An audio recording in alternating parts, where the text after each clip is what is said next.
Hello third years, for your last module here in Hematology 2, we're going to talk about the part 2, which is the diagnosis and treatment of WBC disorders. So in this discussion, this would only be short and brief because in the previous modules and discussions naman, both lecture and laboratory, na daanan na natin or na-pass through na natin yung mga diagnosis and treatment. So this is just a summary of those para hindi tayo nalilito. Okay? So, before we start again, suggest na kailangan meron kayong copy ng handouts nyo para pag nag-review kayo, yan na lang gagamitin nyo. Hindi nyo nababalikan yung video. And again, English-Tagalog tayo. And if you have any questions, huwag mahihiyang magtanong. And we have the same learning objective, which is to discuss and analyze the various white blood cell disorders and the laboratory procedures needed for their diagnosis. So without further ado, we will start with the first laboratory diagnosis and the most common, which is the blood cell counts and blood cell examination. So in this examination or diagnosis, we could be able to determine the cells present in the patient. We could be able to determine if madami ba yung WBC niya, konti ba, may problema ba. You could also check if meron siyang low RCC count or high RCC count. May problem ba sa erythroid formation niya? Or another thing, you could also determine if meron bang low platelet count si patient, meron bang problem sa formation ng megakaryocytes niya in the bone marrow, etc. And they could also determine if meron bang blast cells present sa blood smear impression niya. So aside from number 1, you could also use your blood chemistry. Your blood chemistry is used to measure amount of certain chemicals in the blood, but take note, it is not used to definitely diagnose leukemia. So anong purpose ni blood chemistry sa ating laboratory diagnosis here? It is only used to help and support evidences na para mag-lead tayo sa leukemia. Okay? So, aside from that, it could also use to cross out any liver or kidney problems. So, kapag nakita natin na liver or kidney problems pala siya, hindi pala siya leukemia. Okay? And then the third one, you have your bone marrow test. Your bone marrow test may come in two forms. It may be the bone marrow aspiration or the bone marrow biopsy. So in this case, yung nasa baba, this is a bone marrow aspiration as well as biopsy. Ang ginagawa dito is nagpapasok ng needle, usually dun sa bantang buttocks or puwet kasi nandun yung bone marrow natin, di ba? And then, minsan sinasabay na din yung pagkuha ng tissue or biopsy dun sa bone marrow aspiration. Okay? So, ano bang ginagawa natin sa bone marrow test? These are used to test for any presence of malignant cells, and these bone marrow tests are examined by a pathologist. Pathologists are the doctors in the laboratory. And aside from pathologists, this is also reviewed by a hematologist and oncologist. You might be wondering, hematologist, hindi yung medtech lang to. There are hematologists that are doctors, and these doctors specialize in the field of hematology. So if ever you're going to pursue medicine and hindi nyo alam yung isa-specialize nyo, you might have an interest with hematology, especially ito na-take nyo naman na si hema. And of course, oncologists these are doctors who specialize in the field of cancer. So bakit ba may mga doctors tayo with specializing with cancer? Kasi nga, leukemia is closely related to the development of certain cancers. And of course, leukemia, when you define leukemia, it's the cancer in the blood. Okay? So, what are evaluated in the bone marrow? Here are the following. Itong nasa purple box. Of course, you have to determine the cellularity. Your cellularity is, you could be able to determine the number and type of cells present in your bone marrow. And this measures the proportions of your cells to your empty fats vacuole present in your bone marrow. In newborns kasi, your cellularity in the bone marrow is 100%.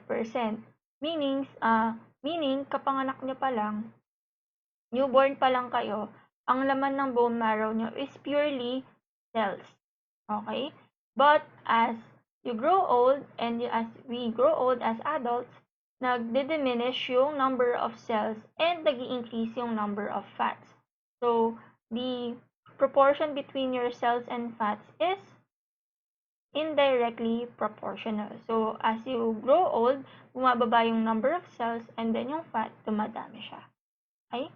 And then you could also determine differential cells, such as the granulocytic cells, your erythroid cells, and your megakaryocyte cells. And then, aside from that, you could also determine the M is to E ratio. M is myeloid and E is for erythroid. And then you could also determine the myeloid erythroid series, other granulocytic cells such as eosinophils, the formation of megakaryocytes, other abnormalities specifically on the tissue growth such as granulomas, fibrosis, necrosis, and atrophy of fat.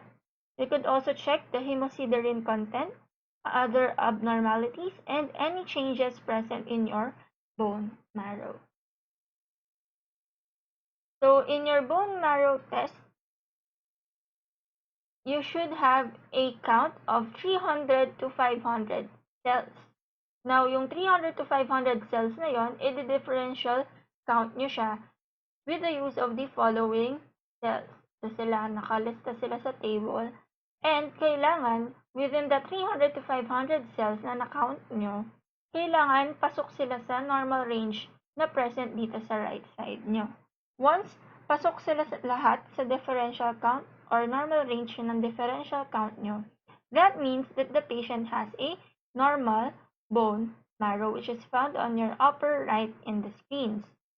But if there might be a problem in one of these cells, for example, may problem pala sa formation ng myeloblast, or probably sobrang dami pala ng myeloblast na nafo-form, probably the patient might have a acute leukemia. And then aside from that, what if naman chinek nyo yung bone marrow test and then below the normal range sila, the patient might have a aplastic bone marrow. Okay? Meaning, walang masyadong cells present sa bone marrow niya. In the bone marrow test, you also do the diagnosis or procedure called lumbar puncture or the spinal tap.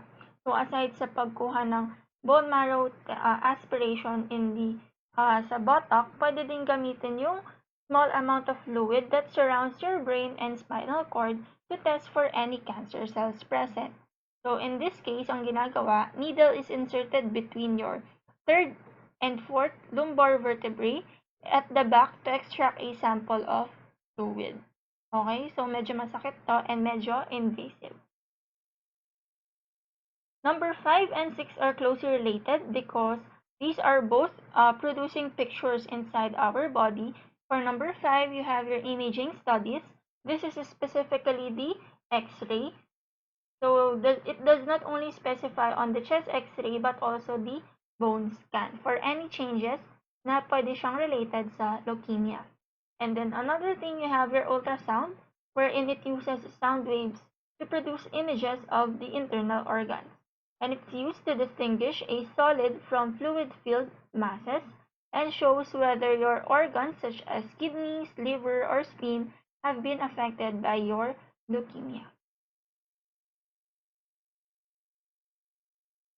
For number 7 and 8, these are also closely related because they are both a special kind of X-ray.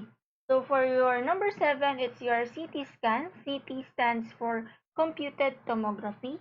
This is a special kind of X-ray which uses beams around the body and take pictures from different angles. So in this case naman, si patient, pumapasok siya mismo dun sa machine. And then, after that one, images are then combined in the computer to produce a detailed cross-sectional pictures of the inside of the body. So, mas common na ginagamit si CT scan ngayon kasi nga, mas advanced na yung technology natin.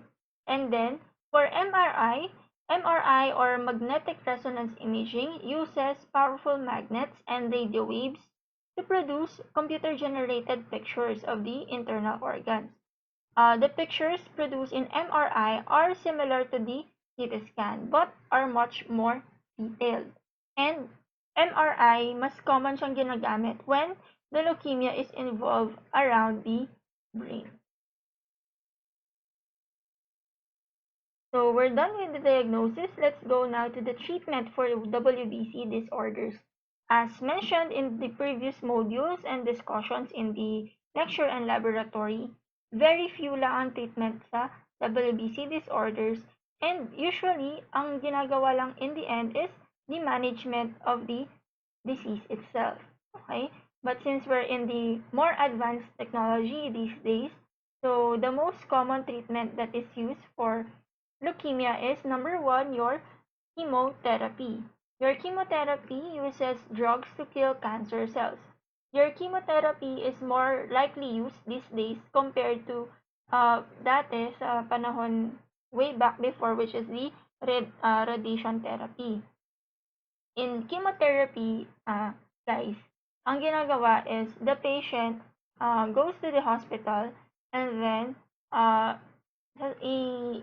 isasaksak siya ng dextrose and then at the same time, mag-i-infuse ng chemicals or drugs dun sa dextrose. And then the patient stays in the hospital or seated for at least 1 to 3 hours until maubos yung drug na yon.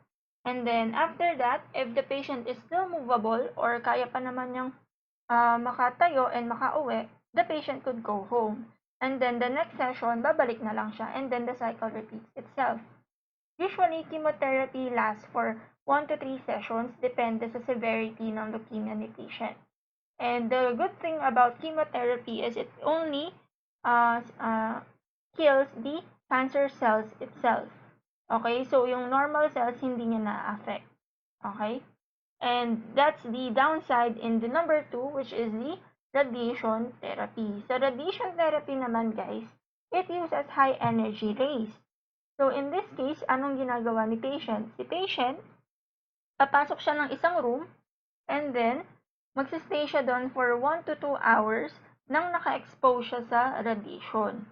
Now, ang downside nito, compared to the chemotherapy, is the radiation therapy, it also affects the normal cells and the cancer cells. So, anong nangyayari? Namamatay yung cancer cells, oo, gumagaling si patient, but at the same time, namamatay din yung mga normal or healthy cells ni patient. So, ano ang kailangan gawin ng mga patients undergoing radiation therapy?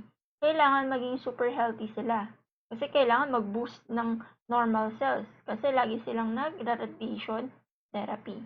And usually, mas common sa radiation therapy yung hair loss as compared to the chemotherapy.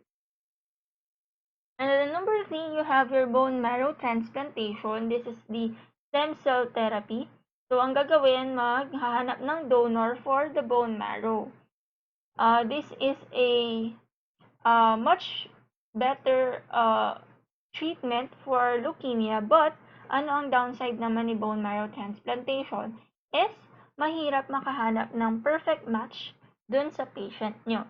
As mentioned in your immunosero, diba, the presence of antigens and antibodies in our body affects this procedure. So, mahirap to, but in the end, it might as well work for patients with leukemia. And lastly, you have your biological therapy to the use of interferons. Ano nga ulit si interferons? These are naturally produced in the body that fights against the viruses. Okay, so there are also infused or injected interferons na available in the hospitals to treat for leukemia.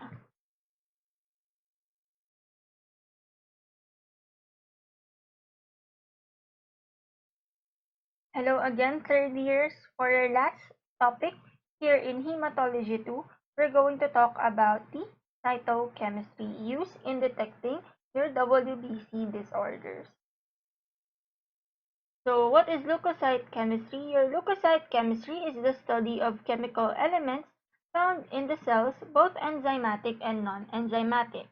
These are techniques used to identify diagnostically useful enzymes or other substances found in the cytoplasm of the hematopoietic cells. And what are our acceptable specimen in cytochem? This would be any smears or imprints from bone marrow, lymph nodes, spleen, or might probably your peripheral blood. And we could be able to determine the enzymatic activity and the non-enzymatic activity. For enzymatic activity, it's much preferred to use a freshly made smears and imprint. So let's go now to the first cytochem, and that is the LAP. LAP stands for the leukocyte alkaline phosphatase. Your LAP is used to differentiate a leukemioid reaction from CML. CML is chronic myelogenous leukemia. Your LAP is an enzyme found in the secondary granules of neutrophils. Tatandaan that your LAP is an enzyme found in the secondary granules of neutrophils. And this enzyme is present in the following cells. Sino ba yung may secondary granules? You have your metamyelocyte, your band cells, and your segmenters. And the fixative that we use here is a citrate buffered acetone, and the reagents naphtol phosphate and PHOSPHATASE RR. As you can see, a negative LAP reaction would be no stain, while a positive LAP reaction is, anong color to? It's color blue. Okay? So as mentioned a while ago, a positive result would be a blue-colored compound. And these colors are scored according to the LAP scoring. A normal value would be 30 to 185 when you count 100 scored cells. These 100 scored cells are scored individually. It may be scored from 0 to 4 plus. 0 indicating na no stain, so normal yung cell na yon. And yung pinakamalala is the 4 plus, wherein there's a deep blue or brilliant staining with no visible cytoplasm. So this LAP scoring may be an indication or when increased, it may be leukemioid reaction, polycythemia vera, or myelofibrosis, while a decreased score may indicate the presence of CML in your patient. So here are some examples of your LAP. In this case, so medyo blurred lang yung nakita kong pictures.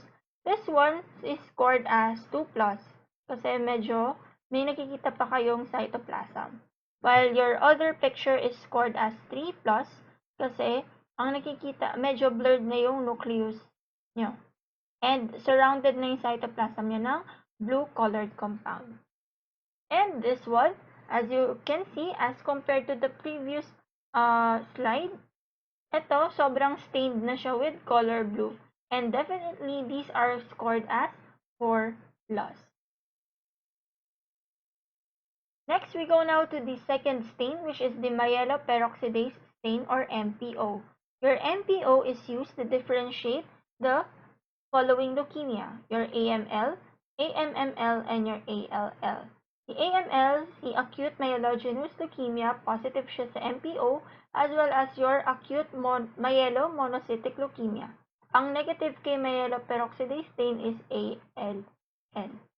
Your MPO stain or MPO enzyme is specifically found in the primary granules and azurophilic granules. Kung si LAP ay nakikita sa secondary granules, si MPO nakikita siya sa primary granules. Aside from that, this can also be seen in our rods and in leukemic myeloblasts. And a positive result for this one is a black precipitate. So again, yung mga magpa-positive sa MPO, these are neutrophilic granules except yung blasts, eosinophils, and monocytes except yung blasts nila. While yung negative dito, you have your basophils, lymphocytes, your plasma cell series, and your RBC series. So, ang clue dito, from the name itself, myelo. So, ang nagpa-positive lang sa kanya, yung mga myelocytic series. Next, we go now to the SBB, which is the Sudan Black B. Your Sudan Black B is a lipophilic dye that binds irreversibly to an undefined granule component in your granulocytes, eosinophils, and some monocytes. This is used to differentiate AML from ALL. So, same principle siya with MPO stain. Nagpa-positive sa AML, nagne-negative sa ALL. And aside from that, your Sudan Black B is used to detect cellular lipids such as phospholipids and triglycerides, and it's able to stain myeloblasts and not lymphoblasts. And positive reactions are associated with granulation. Therefore, our positive result for this one would be pigmented or granules with black color. So, same result sila ni MPO. So again, ang positive result natin sa SBB are the myelocytic cells and the monocytic cells. Negative dito lahat ng lymphocytic cells, megakaryocytic cells, and your platelets, and the RBC. Next, we go now to the leukocyte esterase. Your leukocyte esterase is a group of enzymes that hydrolyze substrates used to differentiate myeloblasts and neutrophilic granules from cells of monocytic origin. Myeloid and monocytic cells contain numerous enzymes that hydrolyze your ester bonds. So you have two substrates used here.